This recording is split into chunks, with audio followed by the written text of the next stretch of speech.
Where's the clip? Where's the clip for the microphone? Abdullah, where's the clip for the microphone? That one, Yeah. I think it might have fell off and someone did something else. Let me see if it's there. Now you know. I think that's a spare mic. But this one has like a clip. You just clip here. You know.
والصلاة والسلام على أشرف الأنبياء والمرسلين نبينا محمد وعلى آله وصحبه أجمعين. So, inshallah, we're going to be carrying on from comprehensive principle number 6.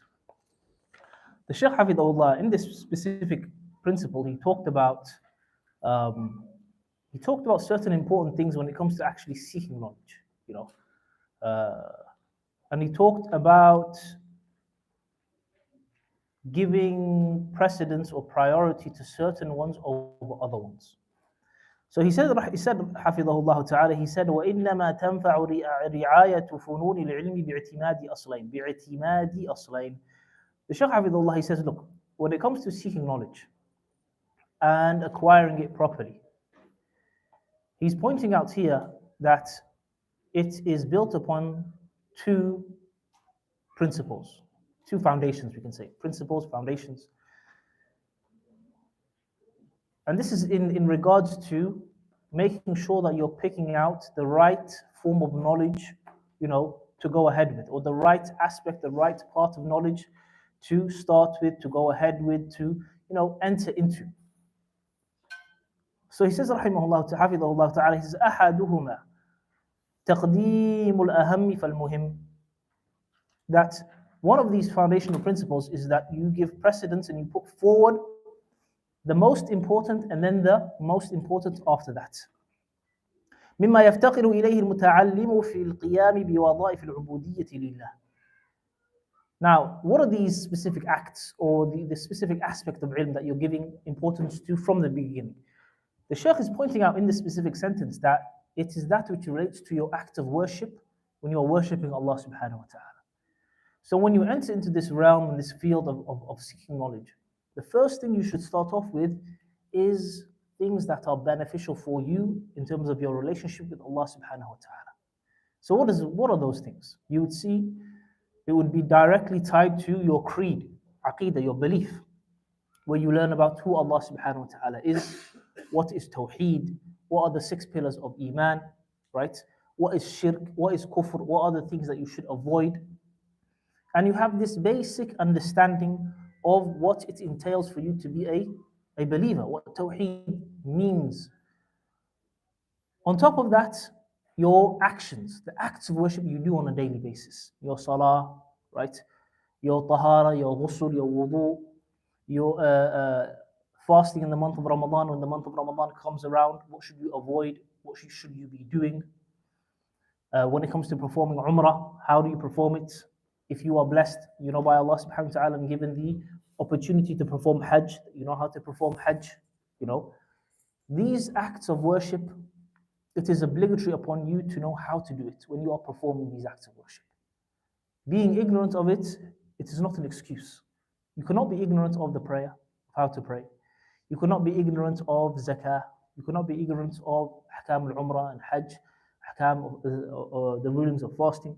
These are the 5 pillars of Islam. These are things that it is mandatory for you to know, mandatory for you to learn. So you know that you are worshipping Allah subhanahu wa ta'ala properly. It is not permissible for you to be ignorant of certain basic aspects of Tawheed, who Allah subhanahu wa ta'ala is, who the Messenger of Allah sallallahu alayhi wa sallam is, what is worship considered to be, you know. These are considered to be you have to set this foundation from the get-go. You can't be jumping into certain sciences and wanting to advance while you barely know how to pray. You barely know how to make wudu. You don't know much about Allah subhanahu wa ta'ala and His Messenger sallallahu alayhi wa sallam. You don't know much about the 6 pillars of Iman. You have to set your foundation first. Once you've set your foundation, then you can build upon it. Right? This is what the Shaykh is basically trying to explain to us. So you learn Aqidah, you learn fiqh, you learn the things that you need on a day-to-day basis. Things that will benefit you from the get-go. The Shaykh said, حفظ الله والآخر أن يكون قصده في أول طلبه تحصيل مختصر في كل فن حتى إذا استكمل أنواع العلوم النافعة نظر إلى ما وافق طبعه منها وآنس من نفسه قدرة عليه فتبحر فيه سواء كان فنا واحدا أم أكثر. So the Shaykh Hafidullah says, look, he says, أن يكون قصده في أول طلبه, that in the beginning stages of your seeking knowledge, so this is the second foundational principle, that you are seeking to learn a summarized book in every fan. In every, fan means science, right? We'll call it to summarize it. Science of the sciences of the Sharia. Because when it comes to seeking knowledge, it's not that you pick up every book that you find interesting, and you read it and you complete it. That's not how it works. When it comes to seeking knowledge, there's a specific methodology. There are specific sciences. Within those sciences, there are sub-sciences. And there are specific books within those sub-sciences, right? And you go through the different levels up until you reach a specific stage. Now, why is it so important? Why is the Shaykh Hafidullah pointing this out, where you have to study a mukhtasar, a summarized book in the different funun, different sciences of the Sharia? It is because your ignorance of a specific science will have an effect on your understanding when you study a specific topic, right? Because you would see that the Sharia, it all connects. When you're studying something in fiqh, you would see something from the science of hadith comes into play. You would see something from tafsir comes into play. You would see something from the Arabic language would come into play, So the sciences of the Sharia, they all connect and they overlap. When you are studying the sciences of the Arabic language, you would see that ayat of the Quran are mentioned.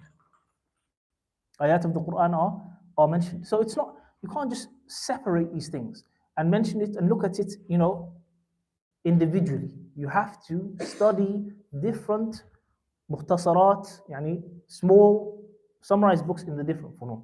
So what's an example of this? So for example, you would see that you have to split it up into, you have aqidah, and then you have fiqh, and there's certain branches even under aqidah and under fiqh. You have hadith and the different branches under hadith. You have the ulum al-Quran and obviously the branches of ulum al-Quran that come under it. And then you have the Arabic language. Then you also have history. History is more of a thing that you can just read, It doesn't necessarily require for you to be specified in a specific, specialization within the Sharia for you to benefit from history, because it's more of just historical events that occurred throughout time, and there's many things that you can benefit from it in terms of being wary of falling into the same mistakes that the Muslims fell into beforehand. This is one of the main benefits of history being recorded, where you see Muslims fell into certain mistakes and you saw the results of their mistakes or the outcome of their mistake. Therefore, you don't end up falling into the same mistake and then the same outcome affecting you, idhnillah ta'ala. So when it comes to Aqidah, you would start off with the smaller books, you know, الأصول الثلاثة, نواقض الإسلام, كتاب التوحيد, العقيدة الواسطية, you know, some of these smaller books where you're gradually going up, and then you can move on to the Talkhis of Al-Hamawiyya by Sheikh Muhammad Salih Al-Uthaymin rahimahullah, and then you can study the Hamawiyya by Ibn Taymiyyah himself, and the Taqrib of Al-Tadmuriyya by Sheikh Ibn Uthaymin rahimahullah, and the Asl which is the Tadmuriyya by Ibn Taymiyyah rahimahullah. Then you have Aqid al-Tahawiyya, the Sharh of Ibn Abil Izz. That will set it will set a specific foundation for you, right? But it doesn't stop there when it comes to Aqidah, because when you're studying Aqidah, you have to be well equipped with certain things, you know. When it comes to studying some of these issues that you will study in the higher books, there are certain foundational points that these opinions stem from, that if you don't understand what the foundational points are, it will be difficult for you to grasp and truly truly digest what the issue is at hand, right? So there's certain books that have been authored nowadays that cover these issues, you know. So for example, when it comes to the names and the attributes of Allah subhanahu wa ta'ala, because you would see that Al-Hamawiyya and Tadmuriyya covers a lot of these issues. It does cover the issues related to the divine decree of Allah, but it concentrates on a lot of these issues related to the names and the attributes of Allah subhanahu wa ta'ala. There's a book that explains the usul of the people of innovation when it comes to how they reach their conclusions. You know, the book is about 2 volumes. It's been put together by a teacher in Al-Jami'at Al-Islamiyya. His book is called الأصول التي بنت عليها المبتدعة مذهبهم في الصفات, something similar to that. It's about 2 volumes, where he talks about these 3 main philosophical principles, philosophical ideas, philosophical evidences that they deem to be, to a certain extent, to be indisputable or can't be disputed. And he breaks it down and he points out how some of the different sects adopted these ideas and how they applied it when it came to the attributes of Allah subhanahu wa ta'ala, right? So when it comes to studying Aqidah, you're going to enter into a realm where you have to be aware of certain mustalahat, certain terminologies. If you're not aware of it, you won't understand what on earth is being written, what is in front of you. So it might require for you to study the science of al-mantiq, for you to understand the terminology, not for you to become min al-mutakallimin, but for you to understand the terminology that is being used in some of the books of the ulama rahimahumullah, you know. Where you study that with a person from a teacher min Ahl Sunnati wal Jama'ah, so you don't become misguided like the people of innovation. You would study Tarikh al-Firaq, the history of the different sects, you know. You would also study the different religions that exist, right? So you can have background knowledge of these different religions. So Christianity and Judaism and Buddhism, some of these other things that exist, where you would have background knowledge of these religions. And in many cases, you'd be able to repel certain doubts that are presented by the followers of these religions against the religion of Islam. You know, but the science of Aqidah, it will take you a while for you to become well accustomed and very well grounded in many of the different aspects. You know, it's going to require a lot of reading, a lot of research, a lot of summarizing, a lot of memorizing, you know. And when it comes to Aqidah, you would see what you would be generally studying would be broken down into the 6 pillars of Iman. Belief in Allah, belief in subhanahu wa ta'ala, belief in the angels, belief in the prophets and messengers, belief in the divine scriptures, belief in the hereafter, and belief in the divine decree. Right? These are the 6 main pillars that you will be studying in detail. So when it comes to belief in Allah subhanahu wa ta'ala, this is where the issue of Tawheed al-Rububiyyah would be discussed, the issue of Tawheed al-Uluhiyyah would be discussed, and the issue of the names and attributes of Allah subhanahu wa ta'ala would be studied in detail. And there's certain books that you'd be able to benefit from further on in your studies. And then when it comes to the issue of belief in the angels, you wouldn't see that there is much that has been authored in terms of, in comparison to the other subjects of Aqidah. Because it's not much of a complex topic to understand and to grasp, But there are some beneficial books that you can benefit from. The belief in the prophets and messengers, you would see there are certain books that have been authored. Belief in the divine scriptures, right? The ulama, they cover it in certain books. Not as detailed, but from there on, you'd be able to move into some of the arguments of the Jews and the Christians against the religion of Islam. We have a background information, background knowledge of what they present and how they try and claim that the Prophet ﷺ is not a prophet and messenger. Or further on in your studies, you can go into researching and reading certain books that point out how the Prophet ﷺ was mentioned in their scriptures with certain references. There's books like that actually exist. But that's later on, But I'm just giving you a broad overview of what the topics will be around. Then you would have belief in the hereafter. Belief in the hereafter, there are certain beneficial books that you can benefit from. From them being Al-Buhur al-Zakhira fi Ulum al-Akhirah. There's a book by Al-Qurtubi rahimahullah, which is about 3 volumes, Al-Tadhkira.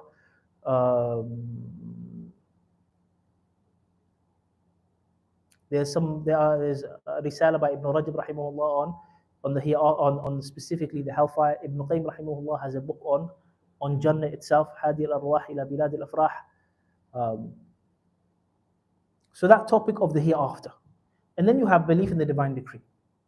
Belief in the divine decree, there's an excellent book by Ibn Qayyim rahimahullah ta'ala, known as Shifa al-Alil. Shifa al-Alil, it's been printed in about 2 volumes. But that would be later on, after you've somewhat, built your foundation, your basic foundation or your intermediate level foundation. Then you can go on to reading some of these other books. But like I said, when it comes to studying the science of Al-Aqidah, it's going to require a lot of reading and research and summarizing and memorizing. It's going to require a lot of your own effort, if you want to get to a high level. And we didn't even mention the different books that relate to the names and the attributes of Allah subhanahu wa ta'ala that are in many volumes, that the ulama rahimahumullah have authored. From them being the Mukhtasar of Sawa'iq al-Mursala. Sawa'iq al-Mursala is a book by Ibn Qayyim rahimahullah. There's a Mukhtasar of it, which is it's been printed into 4 volumes. You have Bayat al-Bis al-Jahmiyyah by Ibn Taymiyyah rahimahullah as well. The Majmu' al-Fatawa of Ibn Taymiyyah. Within it you have certain mujalladat, certain volumes that relate specifically to Aqidah. Okay. Then you have the science of, what did we mention? Fiqh, for example. The science of fiqh, generally, what is recommended by the ulama is that you pick a specific madhab to study. Not because the madhab is considered to be a replacement of the Quran and the Sunnah of the Prophet ﷺ, but because the madhab is something that will help you to acquire the skills of a faqih. It will train you in that method or in that manner to where you're able to become accustomed to solving issues, current day issues, based upon the skills that you've acquired and the training that you've gone through, and the thought processes that you have somewhat developed because of the consistent engagement in studying the books of fiqh and how the ulama rahimahumullah reached certain conclusions and the evidences that they used and how they respond to certain evidences that may have been clear cut, as people say, but there was an angle that may have not have appeared to many people, that they point out. So it gives you the skills of a faqih, practical skills that you can actually use. So you would start off with a small matan, small book, just to give you an introduction into the science.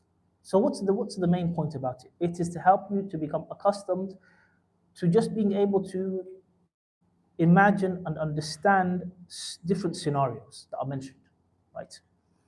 And this is important because when you pass al-ibadat, or before even that, when you get to the chapter of Hajj, when you get to the chapter of Hajj, if you have not performed Hajj before, you will struggle a bit. Because things are being described and you don't really understand. What is this Jamarat? What is Mina? What is Muzdalifah? Right? So this is where the difficulty starts. And this is, if we're going to give it a level, we'd say below 0. The difficulty increases once you enter into the chapter of transactions. Once you enter into the chapter of transactions, bay' or shira, buying and selling, sarf, exchanging currencies, riba, the chapter of riba, al-hawala, al-qard, wal-rahan, wal-hajr, and many of these other chapters. There will be scenarios, examples mentioned, and you're trying to wrap your head around these examples. You can't, you're finding it difficult to imagine it because you've never experienced and you've never seen these things. Or when it comes to bay' al-thimar, or al-usul al-thimar, when it comes to the chapter that talks about specific types of fruits and trees and crops and things that grow, and they mention certain rulings based upon when is it permissible for you to sell it, when is it not permissible for you to sell it, and the issue of fertilization comes into place. You have absolutely no clue. You've probably been to a farm once in your life, So this is where the difficulty starts, trying to picture these things. How does this even work? And then you have questions that maybe the teacher doesn't have because they grew up at a different time. Maybe they grew up in that environment where they saw some of these things being practiced. You grew up maybe in the city and you've never seen anything like this. So the questions you might have, the teacher may have never even thought about it, for them to think, okay, I need to explain it in this way so the student doesn't get confused. So you have to go do research, maybe you have to ask the teacher, it requires a lot of effort. So that beginner stage helps you to at least understand and envisage and picture the issues being discussed, right? Before you even get to evidences. Then the next stage would be an introduction into that, an introduction into the evidences, right? At the same time, you want to be gradually going up the levels in the other branches of fiqh itself, because you will find within fiqh, there's usul al-fiqh that's studied, there's al-qawa'id al-fiqhiyya that's also studied, there is takhrij al-furu' ala al-usul that's also studied. Now, takhrij al-furu' ala al-usul, you can study that towards the end, because there's no point of you starting with it unless you've got to a higher level. But usul al-fiqh and al-qawa'id al-fiqhiyya, gradually, as you are, you're growing in the matn of fiqh in terms of your level, grow in that side as well. Why? Because it will come in very handy. Once you get to the intermediate level, you'll see evidences being presented, qawa'id being presented, ta'lilat being presented, right? And because you've advanced a bit in your study of qawa'id al-fiqhiyya and usul al-fiqh, it becomes easier for you to understand and grasp these concepts. And then once you get to that higher level, you've got to the higher level in terms of your usul al-fiqh and your qawa'id al-fiqhiyya study.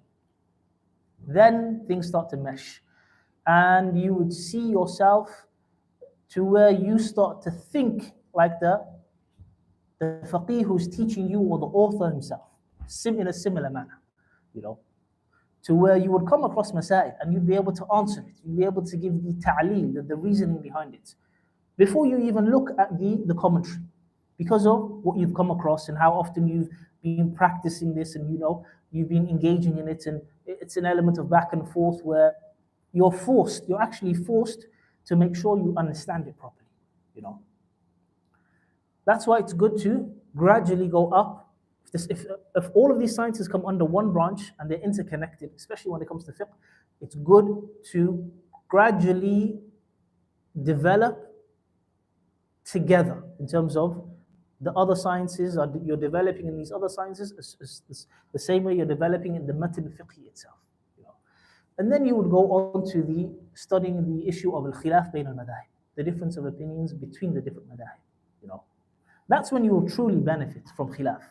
That's when you truly benefit from the difference of opinions between the fuqaha and how they reach their conclusions. Because now you understand that there are different ways to reach conclusions. There are different ways to extract a ruling from a hadith or a verse. And once you've understood how this specific scholar has reached his conclusion, you are not necessarily discussing or critically analyzing the conclusion itself. You're critically analyzing the process of how the conclusion was reached. Because before that, what you would critically analyze is the conclusion, right? But once you understand the steps that are taken for the conclusion to be reached, then you know that what needs to be criticized is the conclusion. What is, okay, first of all, what piece of evidence was used? Is it a hadith? Is it an ayah? Is it an ijma', a consensus of the scholars? Is it istishab? Is it the amal of Ahl al-Madinah, the actions of the people of Medina? What type of evidence is it? Is it a piece of evidence that the ulama have all agreed upon? Is it qiyas? Or is it something that the ulama have differed over? You know? Okay, let's say for example, it was something that all the ulama agree upon. It's a hadith or an ayah. Or it was a hadith or an ayah, to make it simpler. Then you would move on to how did he extract the ruling from the hadith? What principle did he use? Why did he overlook this issue? Why is he overlooking this hadith even though the hadith is authentic, but yet he chooses to act upon this one, right? All of these questions will come up. And then this is when your other tools that you've studied, the science of hadith will come into play, qawa'id al-fiqhiyya would come into play, usul al-fiqh would come into play, you know? Your ma'rifah of al-ilal, you know, the hidden defects within hadith will come into play. So you see how now the different sciences that you've studied, now you're able to use these tools properly. Okay. But for you to get to that level, it requires for you to have studied the different mutun, the different small, concise books in these different fields and gradually advance, you know, into beginner to intermediate to advanced level. And bi'idhnillah ta'ala, you'll get to a level where you would see many different doors of knowledge open up for you, know. And then you have the science of hadith and the different sciences within hadith itself. Right? When it comes to hadith, you have the mutun of hadith that are studied. And the mutun of hadith meaning the wordings of the hadith within the books of hadith. And with it, that also is connected to it, is the science of the terminology of hadith, the issues related to takhrij, where you've come across a hadith and you're able to find where it is originally located in the books of hadith. The issue of dirasat al-asanid, studying the different chains of narration, the issue of ilm al-ilal, the science of hidden defects within the chains of narration. You also have tarikh sunnah, yani the history of the sunnah itself. So these are all sub-branches that come under the main branch of studying hadith. Then you have the Arabic language. The Arabic language, I would say, Ikhwani, the Arabic language is something you want to give a lot of importance to. Because there's the general principle you'll find. The stronger you are in the Arabic language, the stronger you'll be as a student of knowledge. There's no dispute over that. The stronger you are when it comes to Arabic grammar and sarf and ilm and al-balagha, and even your understanding of Arabic literature, right? Your understanding of al-alfadh, fiqh al-lugha, some of these different aspects of the Arabic language. It will help you when it comes to understanding ayat and ahadith, and it will help you to have a deeper understanding, you know. Anyway, let's move on briefly. This is just a small introduction into the different ulum, but you have to, if you want to be serious about this, you need to set out a plan. What are the different sciences within the Sharia? What are the branches underneath these different sciences? What are the books that I need to study, right? So I can reach a specific level.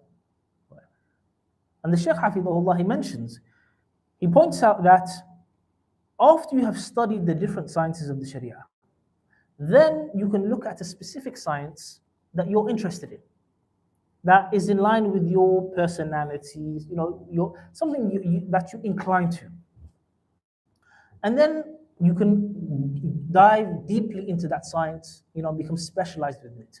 There's no such thing as being specialized in a specific thing, a specific science of the Sharia, while being ignorant of the other sciences. That doesn't exist. It does not exist at all. Right? There is no mutakhassis before you have studied the different sciences. You have to study the different sciences, and then you can become a person who specializes in a specific science. The Shaykh Hafidullah, he moves on to, the next thing he moves on to is the approach of when you're studying these different subjects. Can you take more than one at the same time? He says that from the poetry of the Shanaqita, which are the people of Mauritania, he says, وَإِن تُرِدْ تَحْصِيلَ فَنٍ تَمِّمَهُ وعن سواه قبل الانتهاء مه وفي تراد في العلوم منع مه وفي تراد في العلوم جاء إن توأمان استبقا لن يخرجا.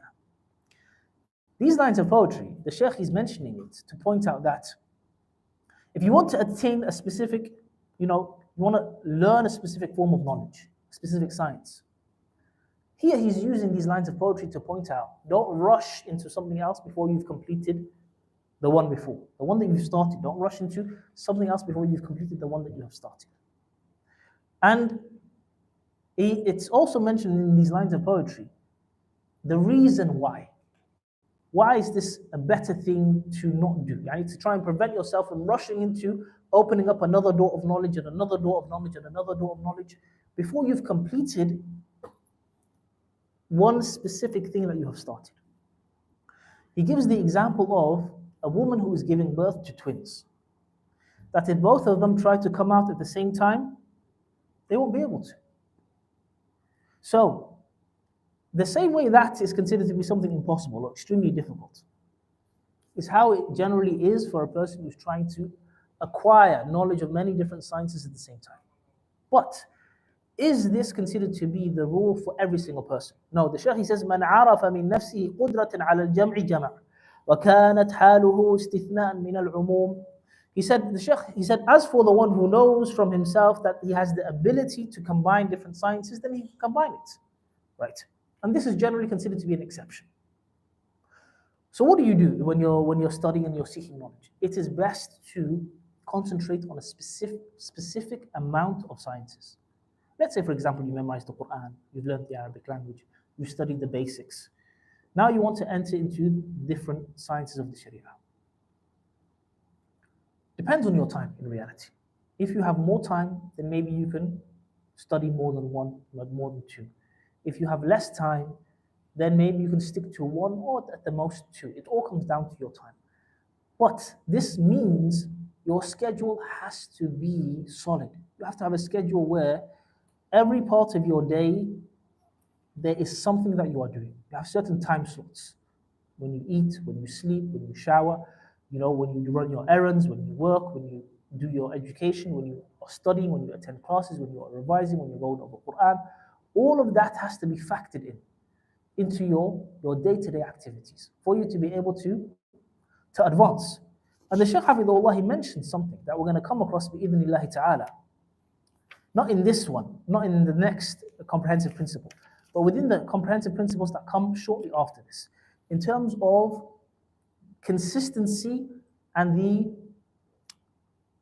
the positive effect of consistency, right? And how, when you look at the sea, it is made up of drops. And that's the reality of ilm.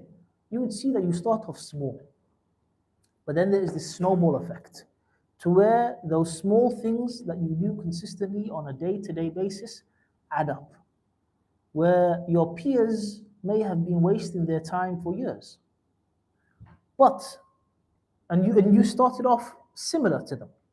But as years have gone by, because you're putting in this consistent effort on a daily basis, you would see that within a couple of years, you have surpassed them by hundreds of miles, not even just 1 mile, hundreds of miles.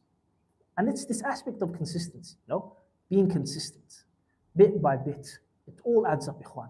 So don't belittle this idea that I need to do a lot every day.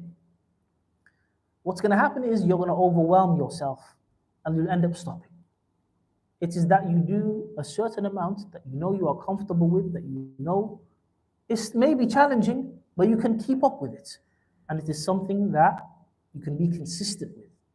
a year, 2 years, 3 years, 4 years, 5 years, you would be surprised at how much you have actually accomplished, you know. So, ikhwan, it's all about being consistent and being sincere to Allah subhanahu wa ta'ala. طيب, okay. The Shaykh Hafidhullah, he mentions, he goes on to the next comprehensive principle. He says, المعقد السابع المبادرة إلى تحصيله واغتنام سن الصبا والشباب. He says, Hafidhullah ta'ala, rushing to attain it, meaning rushing to attain this knowledge and taking advantage of the age of, yani the young age, taking advantage of your young age when it comes to seeking knowledge. طيب, okay. Now, the Shaykh Hafidhullah mentions some athar, some quotes of the ulama rahimahumullah about the benefit of young age. He says, قال أحمد رحمه الله تعالى ما شبهت الشباب إلا بشيء كان في كمي فسقط. He said that I have, Imam Ahmad rahimahullah, when he was comparing يعني the stage of being a young person, youth, when he's comparing it to something, he compares it to something that is in his sleeve and falls. And he pointing out that your shabab, your youthful years, are a time that will go by quickly. It's not a time that will last for a long time. You know, it will come and it will go. You will be young, and then you'll wake up one day, your back hurts, your knees are hurting, you know, and you've got 5 kids. Maybe they have grandchildren. And you'll ask yourself, what happened to life? What happened to time? I remember when I was young, like it was as if it was yesterday. And that's the reality of life. You know, now, if you look at the weeks, how fast they are going by. Monday starts, it's already Friday, then it's the weekend, and it's Monday again. You know, the year felt like it started a couple of months ago, but we're already close to the halfway mark. June is within a couple of weeks, you know. And life is passing you by. Life is passing you by. And your youthful years are passing you by. The best way the best thing to do in your youthful years, ikhwan, is to make the most of it by learning about your religion, by bettering yourself, by creating good habits. Because all of these things, once you get older, will benefit you so much, especially this aspect of good habits. And these good habits, it can be when it comes to ilm, memorizing, seeking knowledge, benefiting, acting upon it, teaching it to others. It can, when it comes to ibadah, your acts of worship, right? Whether it be qiyamul layl or fasting Mondays and Thursdays, or giving out sadaqah every a specific time in the month that you, or when you get your salary, you give a specific amount of sadaqah. Or there's certain acts of worship that you engage in, and you have this habit of doing it. Even habits when it comes to your finances, you know, where you know how to manage your money well. Because later on, once you grow up, what will happen is responsibilities will come down upon you like a ton of bricks. And if you don't know how to manage your money, may Allah aid you, you know, wallahi. Finances, even just personal habits in terms of your character, how you interact with people, how you deal with people, because this will then help you when it comes to your marriage, you know, your communication skills, honey, bettering yourself. The things that you do and you work on at a young age, you'll see it will benefit you later on in your old age. And if you don't, when you get to an older age, it's quite difficult to change some of these things, you know. It's not impossible, but it's more difficult than when you were young because of how much free time you had and, you know, the little responsibilities that you had. The Shaykh Hafidhullah, he says, وَالْعِلْمُ فِي سِنِّ الشَّبَابِ أَسْرَعُ إِلَى النَّفْسِ وَأَقْوَى تَعَلُّقًا وَلُسُوقًا. قال الحسن البصري رحمه الله تعالى: العلم في الصغر كالنقش في الحجر، فقوة بقاء العلم في الصغر كقوة بقاء النقش في الحجر. The Shaykh, he mentions, he says, look, he says that knowledge at a young age, it attaches to you a lot quicker. And you would find this when you're young, your mind is fresh. You know, it's like a sponge, as they say, where you're able to memorize things and learn things and somewhat keep things that you have learnt for a lot longer. Ask yourselves, the things that you learnt when you were young, you still remember it till today. You know, sometimes it may have been that your parents may have beat you to memorize and to learn certain things, but and it worked out well in the end because you still benefit from these things till today. And that's the benefit of when you're young. And the good thing, look, if Allah subhanahu wa ta'ala blesses you with parents who put in time and effort into making sure that you memorize the Quran and you're a person who learns about the religion of Islam, pushes you to this direction.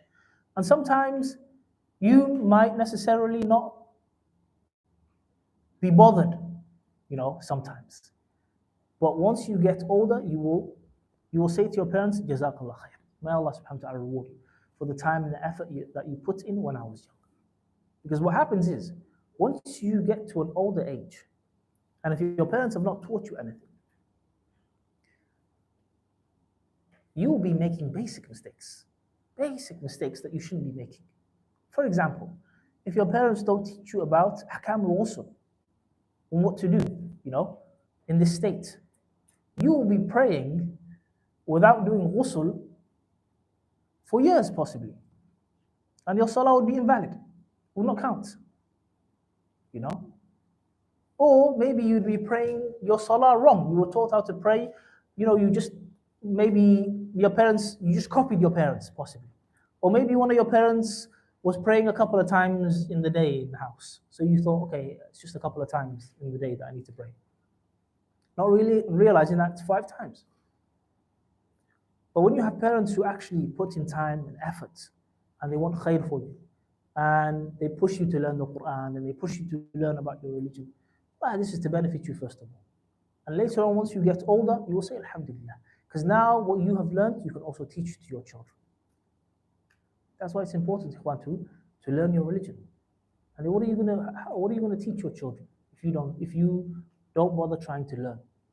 You know, because they are going to learn from you what? How to recite Surah Al-Fatiha, how to pray, how to do wudu, how to do ghusl, how to conduct themselves, what character traits should they have, what are things that they should avoid. All of this they will learn from you. They will learn from you. And then when they go out into society, society will try and have an effect on them.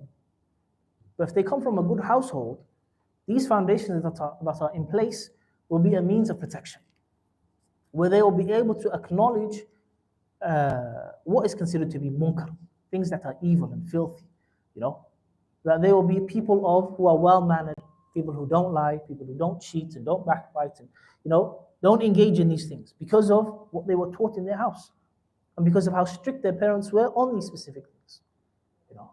And these are foundational issues. When it comes to being a Muslim, it's not just about that you pray 5 times a day. The religion of Islam is al-istislamu lillahi ta'ala bin tawheed. It is for you to submit to Allah subhanahu wa ta'ala in tawheed. And submitting to Allah subhanahu wa ta'ala means applying the sharia as a whole in all of the aspects of your life. When it comes to your relationships, your transactions, your buying and selling, when it comes to how you treat your family members, when it comes to your ibadah, when it comes to how you treat your friends. The religion of Islam is not a part-time religion. We are not Christians, where our religion is specific to a church on a Sunday. And after that, we have time off. You're a Muslim full-time. It's not part-time Islam, ikhwan. Being a full-time Muslim requires or necessitates that Islam has an impact on all aspects of your life. And remember the Shaykh Hafidhullah, what he was mentioning at the beginning of the book about the importance of ilm. And how this ilm, it can either be an evidence for you or against you. What you learn now can either be an evidence for you or against you on the Day of Judgment. إِنَّ اللَّهَ يَرْفَعُ بِهَذَا الْكِتَابِ أَقْوَامًا وَيَضَعُ بِهِ آخَرِينَ. It is an evidence for you if you act upon it. It's an evidence against you if you learn it and you go against it willingly. And that is why Allah subhanahu wa ta'ala pointed out, and when we say غَيْرِ الْمَغْضُوبِ عَلَيْهِمْ, مَغْضُوبِ عَلَيْهِمْ, who are they? Who are the ones that the anger of Allah subhanahu wa ta'ala is upon? It is those who have learnt and know, but they go against it. May Allah subhanahu wa ta'ala save us from that. So the Shaykh is pointing out that the impact of learning while you are young, He says, and he quotes the statement of Al-Hasan al-Basri. It's mentioned by other ulama as well. I remember I came across Ad-Darqutni rahimahullah mentioning it as well. That al-ilmu fi al-sighari kan-naqshi fi al-hajar. Seeking and learning, or learning while you are young. That's what you have learned while you are young. It is like engraving into a stone. I mean, that's how solid it is within you. See, when someone engraves something into a stone, carves something into stone, you can't just wash it away, right? It will be around for possibly 1,000, 2,000 years. You know, there's certain carvings into stone that exist now that are like 2,000 years old. That is the reality of when you learn something when you're young. It will stay with you for the rest of your life. That's why it's so important for you to take advantage of the young years, right? When you're in your teens, and your early 20s, and your 30s, and up to your 40s. Some say when you get to 40, you're starting to get a little bit old. But yani, take advantage of your young years. And don't waste it. Wallahi, don't waste it. I always advise the brothers, look, now you're at an age where you're not married, you have no children, you're living at home with your parents, you barely have any responsibilities other than maybe you work or you're still in education. You have so much free time. This free time, you can use it to improve yourself when it comes to your deen. You're memorizing of the Quran, you're learning about the religion of Islam. You can use it when it comes to improving your financial situation, right? Where you can take certain risks at this age. You may not necessarily, or I won't say you may not, but it will be more difficult for you to take later on once you have a family and kids, Because now, if you try a specific venture and you fail, you're at home. But, you've got a roof over your head, you've got a bed to sleep in. You just go out, do a couple more night shifts, your bank is full again, you try something else, So look, have certain things that you work on. It could be personal projects, it could be da'wah projects, it could be charity projects, it could be business projects, but something that you're working on to keep you busy. You also work on your health. Why am I saying all of this? I'm saying this because the society we live in now is a society that haram is everywhere, even in your home. In your home while you are alone, haram is easily accessible. If you don't keep yourself busy, shaitan will take advantage of you. So much. Another thing I would say is, if you don't keep yourself busy, the glitz and the glamour that you see certain people presenting, even though they're living a haram lifestyle, and the way that they earn their money is haram, it will drag you in, because you're seeing everyone around you is getting money. You're the only one who's broke, can't even afford chicken and chips. You have to go and ask your parents. You've been applying to jobs, and it's getting a bit difficult. I'm just talking about the reality of the circumstance that many of the young brothers live in, and even sisters. So they will entice you to, you can make some quick money, easy job. There's no 9 to 5, there's no boss there's no Bob, no John you have to answer to. You can clock in, clock out anytime you want. That fast money is, you can buy these cars and go on these holidays. But the reality, ikhwan, is any form of money that is made in a haram way, it has no barakah. And it will not last. It will not last. No. And Allah subhanahu wa ta'ala has given you many opportunities that people did not have before. Something as simple as the internet. And all of the different opportunities that you have on the internet, that for you to create some income streams. You acquire a skill, you monetize that skill, and Allah subhanahu wa ta'ala will provide you. You have your tawakkul upon Allah, Allah will provide for you. And Allah will put barakah in your wealth. So that's why I advise the young brothers. Work on your iman, your knowledge of the religion of Islam. Work on your health. Work on your financial situation. Work on your education in general. Keep yourself busy. Have certain things that you work on, certain projects that you work on. Make sure your circle of friends are good. It's permissible for you to enjoy yourself, play football, engage in sports, have some downtime. as long as all of that is within the boundary of the Sharia, all of that is permissible. If you don't, what will end up happening is you will go down the path that you have seen many of your cousins and your uncles and maybe some of your brothers. And I'm being honest, because most of these guys in jail, they are either our cousins, our brothers, our uncles, and they've gone down that path. So there's no point in trying to shy away from this. We have to face the reality of it. طيب, okay. So, ikhwan, to summarize, take advantage of your youth. Take advantage of your youth. طيب, so the Shaykh Hafidhullah, he mentions some lines of poetry. He says, before that, فَقُوَّةُ بَقَاءِ الْعِلْمِ فِي الصِّغَرِ كَقُوَّةِ بَقَاءِ النَّقْشِ فِي الْحَجَرِ فمن اغتنم شبابه نال إرباه وحمد عند مشيبه صراه اغتنم سن الشباب يا فتى عند المشيب يحمد القوم الصراه. So here the Shaykh Hafidhullah is pointing out that, look, اغتنم, take advantage of your shabab, your youth. When you get older, you will say Alhamdulillah. You will praise Allah subhanahu wa ta'ala for it. You know, there's a narration I think I might have mentioned before, where I think it was Imam al-Dhahabi rahimahullah, where he was walking with his students, right? And they came across a ditch. And Imam al-Dhahabi rahimahullah jumped over the ditch and he made it to the other side, while some of his students were struggling.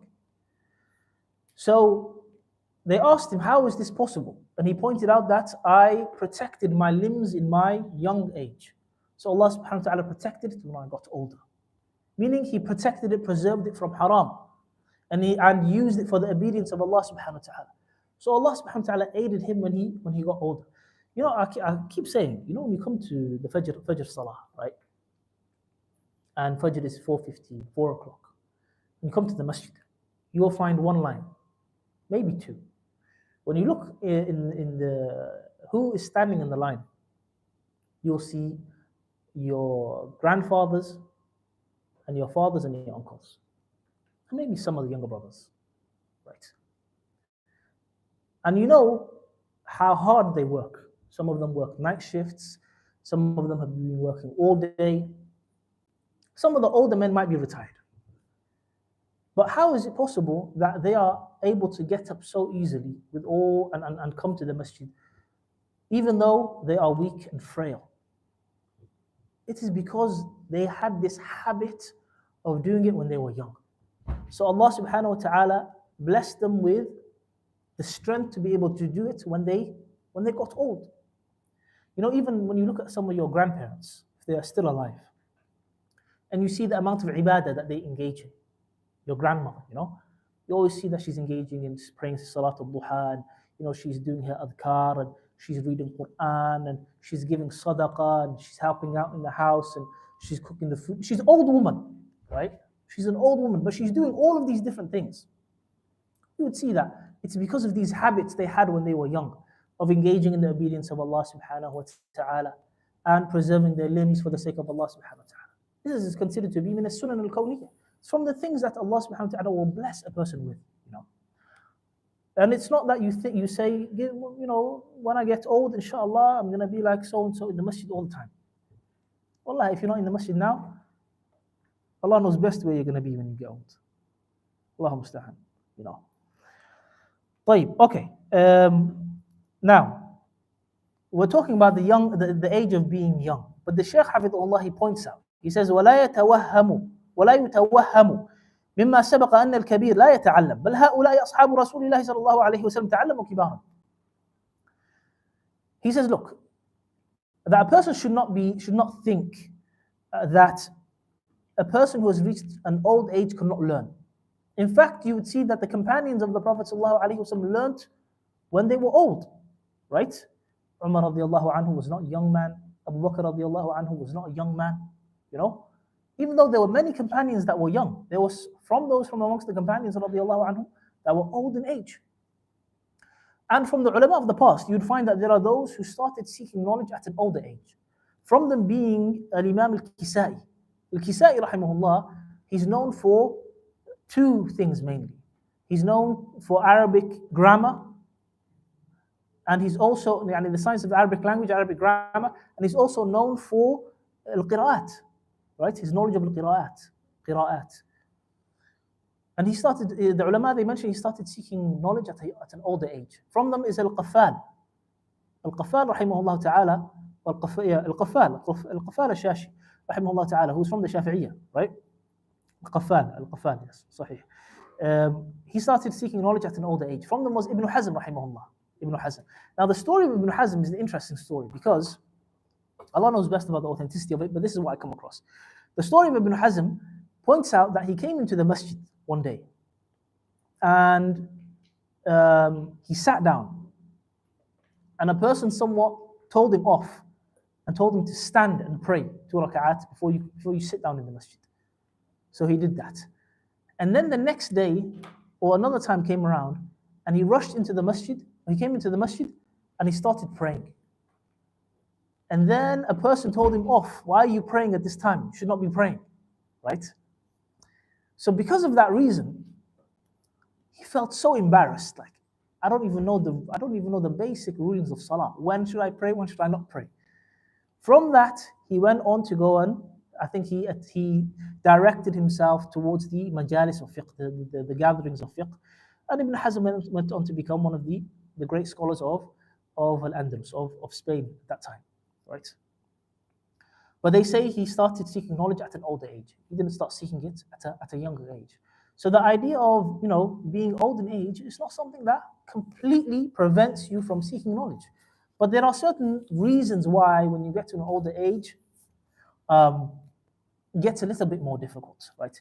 And the Shaykh rahimahullah, hafidhullah, mentions, he says, وَإِنَّمَا يَعْصُرُ التَّعَلُّمُ فِي الْكِبَرِ كَمَا بَيَّنَهُ الْمَاوَرْدِيُّ في أدب الدنيا والدين لكثرة الشواغل وغلبة القواطع وتكاثر العلائق فمن قدر على دفعها عن نفسه أدرك العلم.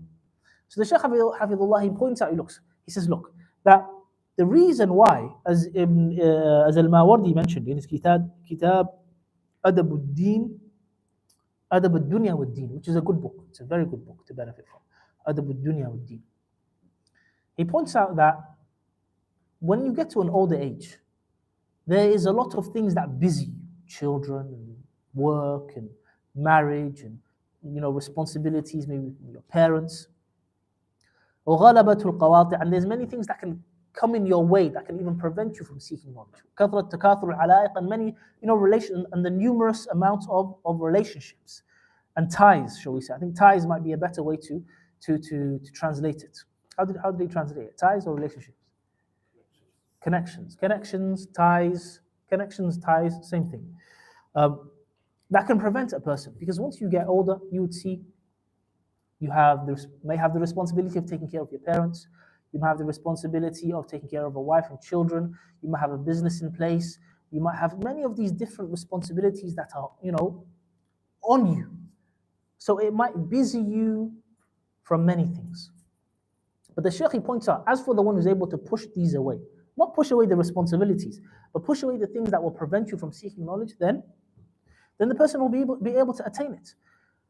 Which therefore requires you to set a schedule. Ikhwani, if you don't have a schedule in place, you will never succeed. If you don't have a schedule and you don't have goals, you will be moving like the leaf in the wind, right?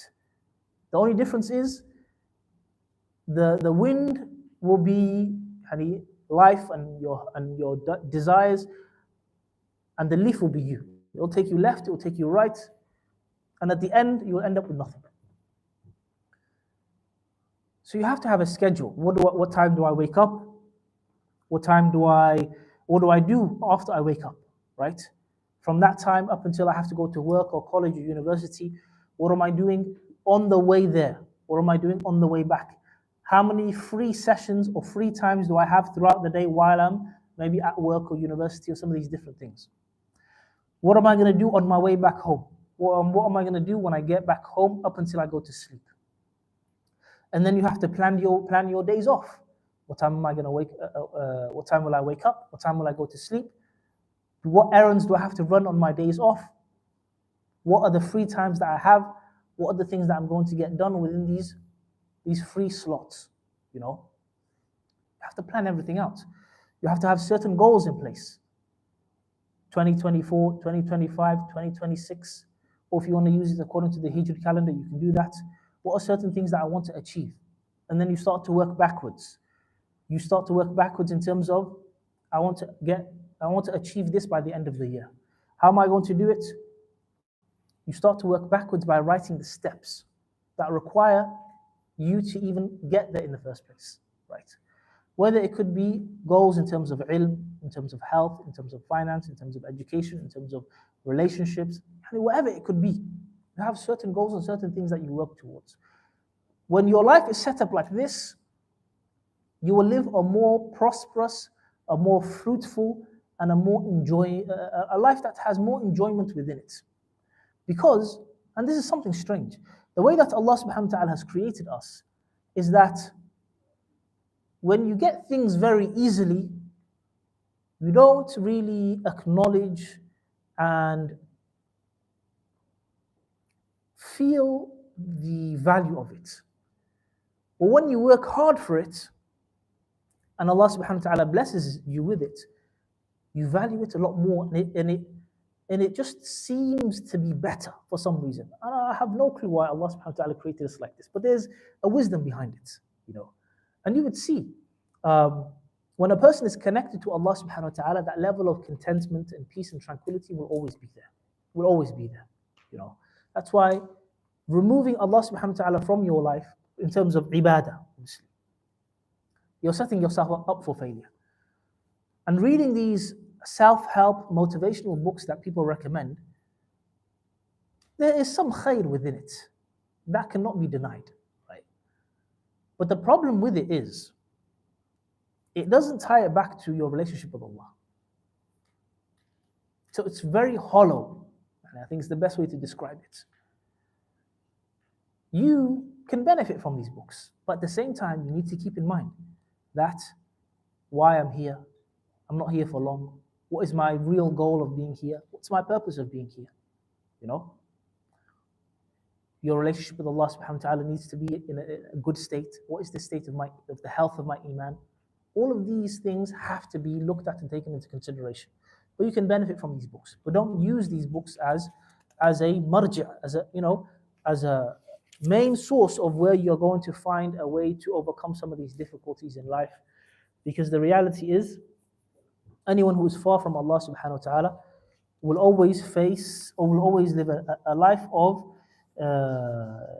difficulty. وَمَنْ أَعْرَضَ عَنْ ذِكْرِي فَإِنَّ لَهُ مَعِيشَةً ضَنْكًا, as Allah subhanahu wa ta'ala informs us.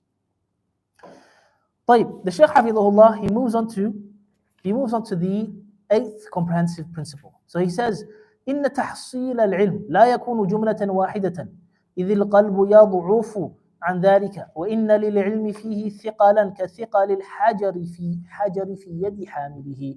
The Shaykh Hafidhullah, he says, الثامن يعني العقد الثامن لزوم التأني في طلبه وترك العجلة.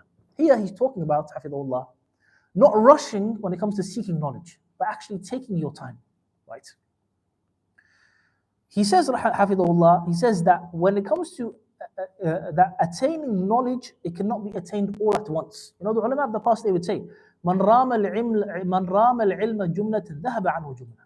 The one who tries to attain knowledge all at once, it will leave him all at once. Because the heart, it's too weak to retain and contain all of this information and to acquire all of this information at once. Because he says that the ilm has a weight, a heaviness to it. The same way that the stone is heavy in the hand of the one that's carrying it. And that's the reality, ikhwan. You know, when you sit in the gatherings of knowledge, right? You would see that after certain classes, your brain will be fried. You know, I remember when the Mashayikh, Shaykh Khalid Hafidhullah, when he was teaching us fiqh, I remember the class would start, everyone would feel fine. And then a time would come where your brain starts to get tired. And then you look at the clock and there's 2 minutes left till the adhan. And you say, Alhamdulillah. You know? Because the adhan will be done, and then there will be 15 minutes till the iqamah, so we have 15 minutes left until the class is over. Mainly because of how intensive the class was. And at the end of the class, you need a little bit of a break because of how intensive the class was, the masail, the issues that were being covered, how much effort it required, to where you feel hungry after it. You haven't physically done anything, but because your brain has been working so hard, you need to go get something to eat after the class, But that's the reality of it. Some gatherings you'll be sitting there for hours. I remember Sheikh Sami, Hafidullah, he would have a day of knowledge, Yawm Ilmi, he would call it, right? Where he would go through a whole book from Fajr until Dhuhr. So the Sheikh, Hafidullah, he would start after Fajr. We would go to the masjid, we would pray Fajr, the books would be given out and we would start the class. The class would go on for 2 hours and a half sometimes. And then, alhamdulillah, breakfast would be provided. Give us breakfast. We would go eat breakfast and then we would come back and then the Sheikh would finish the class and then he would give out books, some of the books of Sheikh Ibn Uthaymin, rahimahullah ta'ala. But even then, when you're going to a gathering like that, that's for 2 hours, over 2 hours in one go, one sitting, you have to come prepared, right? Where you bring your chair, not like these chairs that you have here. The sajjada, the mat that can turn into like a chair with a backrest. You bring that because your knees are going to hurt, And it's not easy. It's not easy, wallahi. Physically, it's challenging. Mentally, it is challenging. So you have to be patient. And you have to be patient. And we're going to see what the Shaykh Hafidhullah mentions about this aspect of patience. He says, قال تعالى إنا سنلقي عليك قولا ثقيلا أي القرآن وإذا كان هذا وصف القرآن الميسر كما قال تعالى ولقد يسرنا القرآن للذكر فما الظن بغيره من العلوم. He said, Allah subhanahu wa ta'ala said in the Quran, and we are going to put down upon you a statement that is heavy. Referring to the Quran, that the Quran itself is heavy. And the Shaykh, he says, when we look at the Quran, we know that the Quran has been made easy to memorize. Right? There is ease within the Quran. وَلَقَدْ يَسَّرْنَا الْقُرْآنَ لِلذِّكْرِ, as Allah tells us, subhanahu wa ta'ala. So he says, look, if this is the Quran, but yet it has this element of being heavy, what about the different sciences of the Sharia? Right? How do you think it would be when it comes to studying the different sciences? And that's the reality. It requires for you to be there 100%. And when is it even more difficult? It is even more difficult when you don't have background knowledge in the specific science. When it's your first time studying a specific science, right? That is the most difficult period because you're coming across new information. You're coming across things that you've never heard of before. You're going to have to study in a way you may not have studied before, because the Western way of studying is that it concentrates on understanding, right? When it comes to studying the Islamic sciences, it's a combination of both understanding and memorizing. Both understanding and memorizing. And what are you memorizing? You're memorizing texts, you're memorizing poetry, lines of poetry, you're memorizing ahadith, you're memorizing ayat, you're memorizing statements of the companions, radiallahu anhum, maybe statements of the salaf, you're memorizing taqsimat, the categories and anwa and types and qawa'id and principles and dawabit, which is another form of a principle. And you're memorizing all of these things, and you have to retain this information.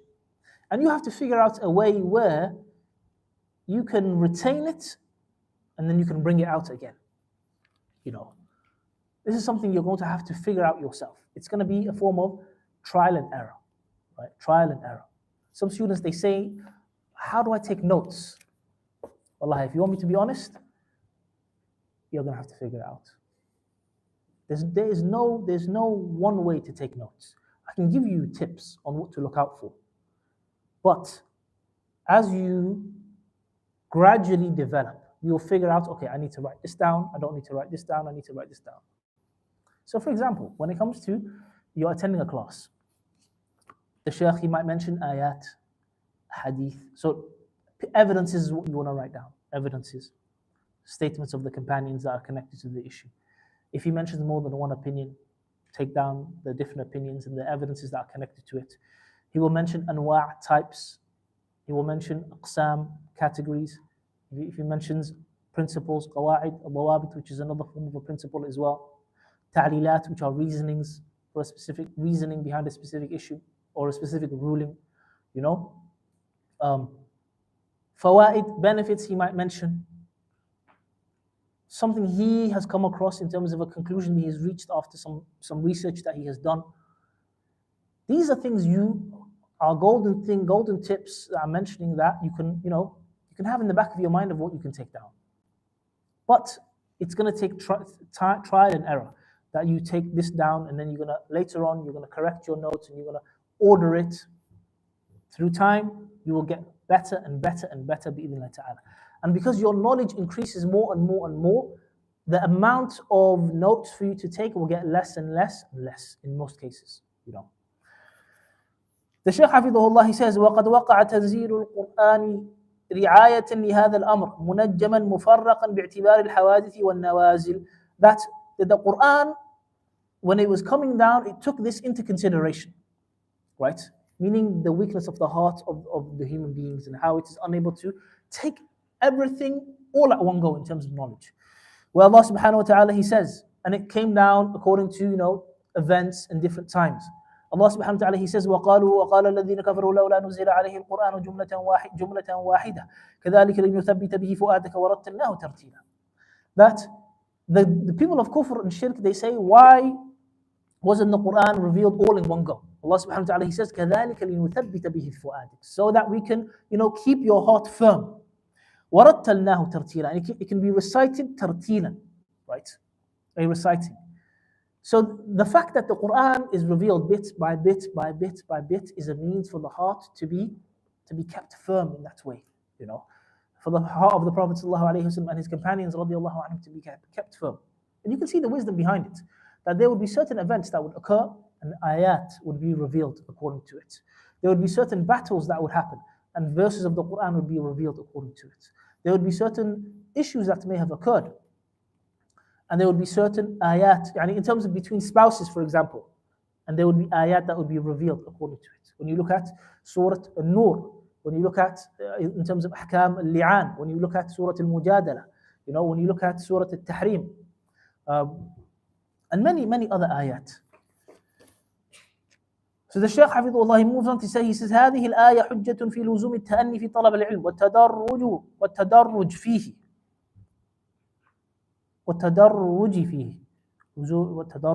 في لزوم التأني في طلب العلم والتدرج فيه وترك العجلة، كما ذكره الخطيب البغدادي في الفقيه والمتفقه والراغب الأصفهاني في مقدمة جامع التفسير. The Shaykh Hafidhullah, he says, look, see this ayah, it is an evidence that proves that the Quran, that the seeking of knowledge, there shouldn't be any element of you rushing. And that should be done بالتدريج, bit by bit, bit by bit. The same way the Quran was revealed bit by bit, your seeking of knowledge should also be bit by bit. And when you look at the companions radiallahu anhum, they are the most complete believers. After the Prophet ﷺ, the companions are the most complete believers in terms of their iman.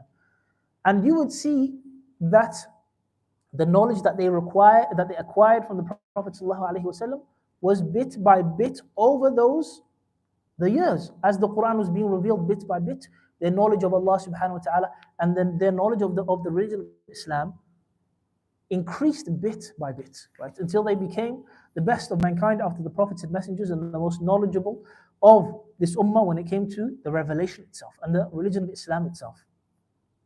The Shaykh Hafidhullah, he points out, he mentions some lines of poetry. And the shahid is at the end. He says, اليوم شيء وغدا مثله من نخب العلم التي تلتقط يحصل المرء بها حكمة وإنما السيل اجتماع النقط. Here the Shaykh Hafidhullah is pointing out that when it comes to seeking ilm, right, it should be done bit by bit. And he's using these lines of poetry to show us that this which is acquired bit by bit can become great, meaning it can become a vast amount. And the last line is where the shahid in reality is. وَإِنَّمَا السَّيْلُ اجْتِمَاعُ النُّقَطِ. A sail is what? It is a large movement of water, right? What is it made up of? It is made up of drops. All of that water is made up of drop, drop, drop, drop, until it became that large amount of water. And compare that to the knowledge that you acquire. The knowledge that you acquire every day, it might be a drop. But that drop will be added to another drop, until you will see that you have an ocean of, or a large body of water. But that large body of water will be ilm. Right? And it starts off by what? Drop, drop, drop, bit by bit. And that's the reality of it, ikhwan. Don't feel like, look, I'm at a stage where I'll never be able to advance and be able to get to that level. Everyone started off with zero. All of these great ulama of the past that you read about, all of them were men that Allah subhanahu wa ta'ala created. He may have favored some of them with a higher level of intellect, or shall I say intelligence. But essentially what happened is, they took advantage of that which Allah subhanahu wa ta'ala gave them, and Allah gave them subhanahu wa ta'ala tawfiq. Because just by being intelligent does not necessarily mean that you will acquire a lot of knowledge. It is the tawfiq of Allah subhanahu wa ta'ala, which is something that you should seek. Because without the tawfiq of Allah, you'll never succeed. You'll never succeed. That's why, ikhwani, if Allah subhanahu wa ta'ala blesses you with ilm, you should be grateful to Allah subhanahu wa ta'ala by applying the knowledge that you have learned and not going against it.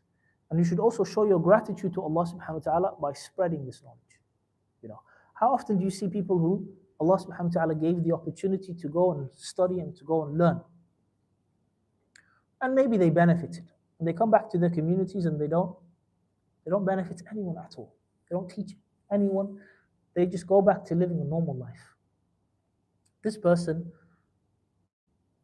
has not been given tawfiq by Allah subhanahu wa ta'ala in reality.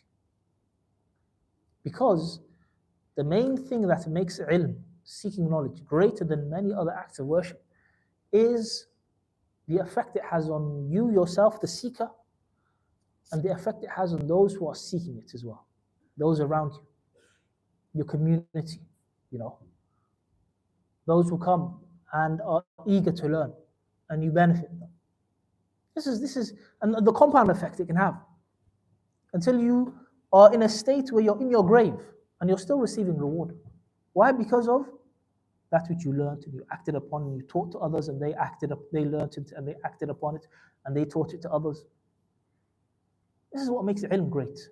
That's why, ikhwan, if you go and if you seek ilm, right, use this knowledge, apply it, get closer to Allah subhanahu wa ta'ala, and benefit others. You know, benefit others. It's extremely important.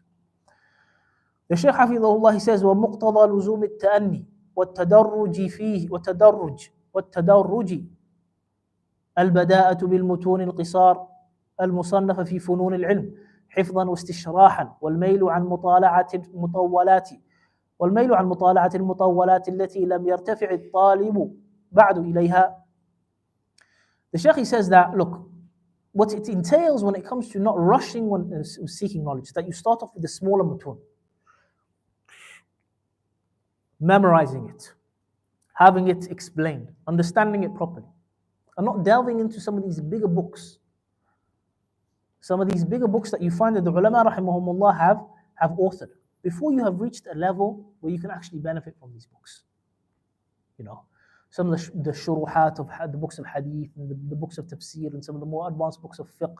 You know, people may buy these books. Buying it, it's fine. I recommend brothers to buy it.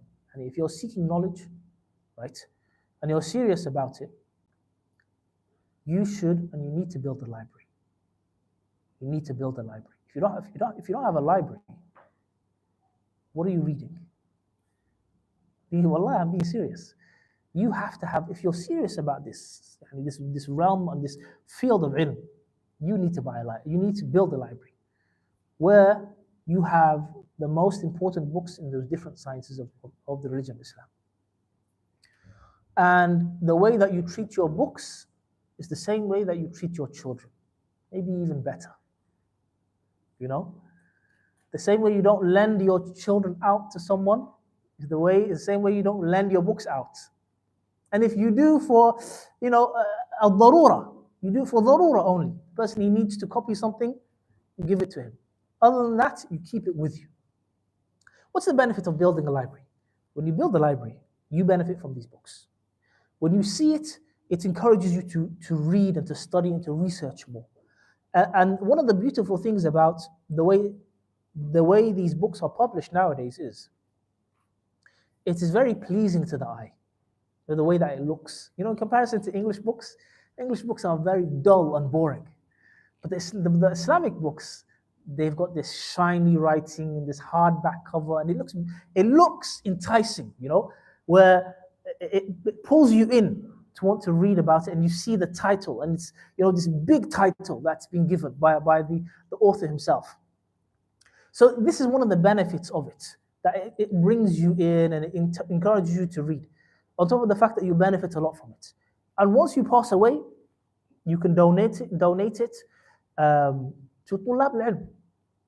For example, you can have it sent to a specific part of the Muslim world where there is an institute or a place of ilm, and they don't have many books. What will they do? If you've built up a big library, they will benefit from those books, and you will be rewarded for it. And the ilm that they spread from it will come back, the reward will come back to you if you're sincere. This is the benefit, ikhwan, of building a library when you're seeking knowledge. In the beginning, you might see, I'm spending money here and there. Throughout your life, a lot of money might be spent on these things. But either way, money comes and goes. It's better for you to spend it on something that you're going to benefit from and others will benefit from after you, than for you to just waste money on things that, will probably disappear in a couple of years. So the Shaykh, he says, look, that you should avoid delving into these bigger, more advanced books. In fact, you should be starting with the smaller mutun, memorizing them, learning them, having them explained. Even being able to, I would add to this, even being able to explain it yourself, right? You don't necessarily have to have someone to teach, but if you're able to just break down the points, mention the ayat and the hadith within the specific issue that's being discussed, this will help you to retain that information. And he says, حفظه الله تعالى, ومن تعرض للنظر في المطولات فقد يجني على دينه وتجاوز الاعتدال في العلم ربما أدى إلى تضييعه. ومن بدائع الحكم قول عبد الكريم الرفاعي أحد شيوخ العلم بدمشق الشام في القرن الماضي طعام الكبار سم الصغار.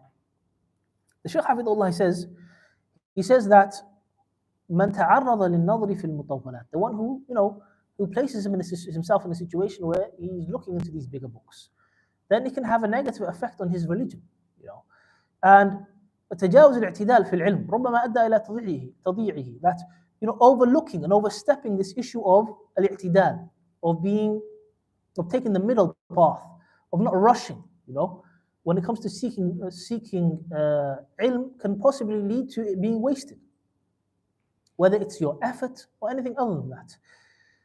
And he pointed out a statement of one of the ulama of the past from Asham, where he said, طعام الكبار سم الصغار, that the food of the older is the poison of the younger. Right? And that's the reality of it, ikhwan. Why is this the case? Because you would find, if you open up some of these bigger books, you would find masail being discussed, issues being discussed, statements of the companions, shubuhat being thrown around, it being refuted. And many of these things may go over your head. But you might understand a specific aspect of a shubha or a doubt, and it might have a negative effect on your iman or on your deen.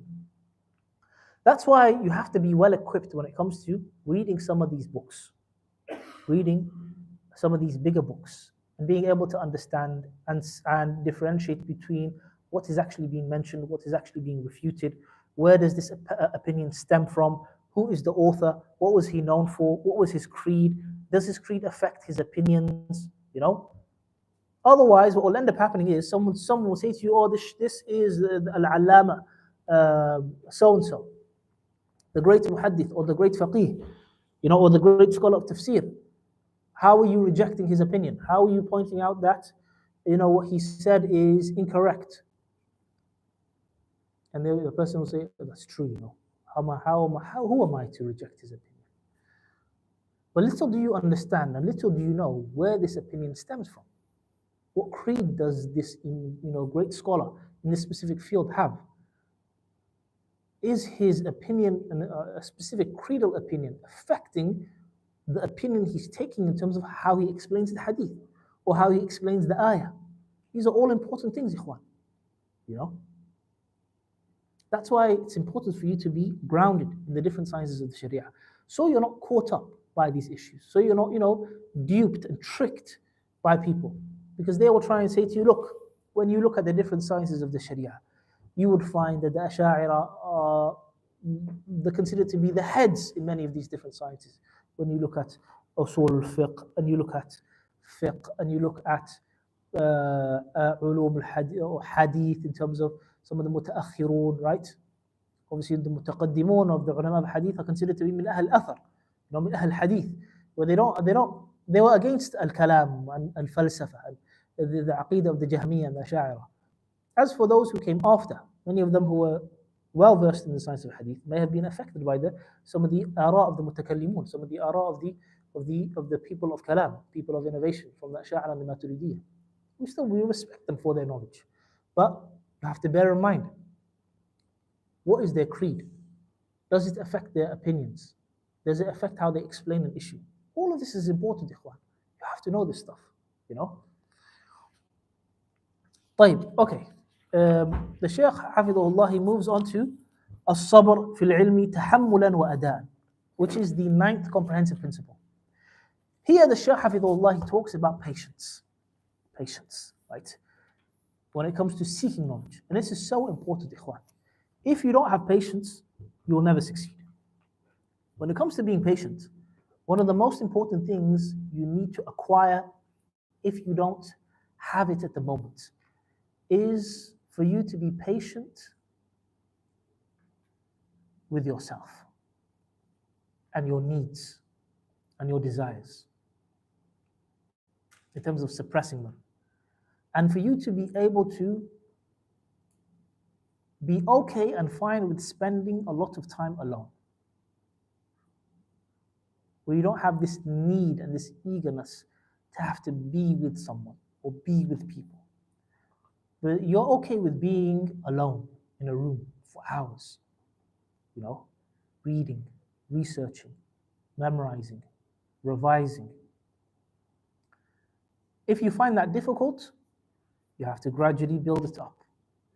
If you're naturally able to do that, khair, it's fine, it's good, just build upon it. But why is this so important? Because if, ikhwan, you are unable to be comfortable with being alone and you can't focus for a long time, you will never progress. But are there ways for you to be able to make sure that you have an optimal level of focus when you're studying? Yes. I'll give you an example. Me, when I would study, it depends on whether I'm studying for an exam or if I'm studying just in general. If I'm studying for an exam, I have to prep myself beforehand, which means I have to have all of the material understood, right, and somewhat memorized. Now, the time for revision comes. What does revision entail? For me, it entails 20 to 25 minute time slots. 20 to 25 minute time slots. After every 20 to 25 minutes, I take a short break, right? So what do I do during those 20 to 25 minutes? I pick up the book. I go to a quiet room. I walk around the room. I prefer to walk instead of sit. I walk around the room and I start to teach off the top of my head. I have all of the material in hand, but I'll mention another thing. Let's say I have 100 pages. Actually, let me mention this. Let's say I have a whole volume to go through. The volume itself, it has the matan and it has the hashiyah. So the matan is the main text, the hashiyah is the commentary, like the sub-commentary, because you have sharh and then you have hashiyah, footnotes, right? I think it's called in English. I would look for a version of the book that just has the matan, but it has it in a way where it's a less amount of pages. And what would I do? I would take out what I need from the hashia, from the footnotes, and I would add it onto the other book. And if there's other things that I need from other books, I would add it onto the smaller book. So if it was 400 pages, I'd be able to summarize, bring it down into 100 pages. What am I going to do now? These 100 pages, I'm going to split it up into, let's say, for example, 10 pages. 10 page, every time slot will be about 10 pages. 8 to 10 pages, right?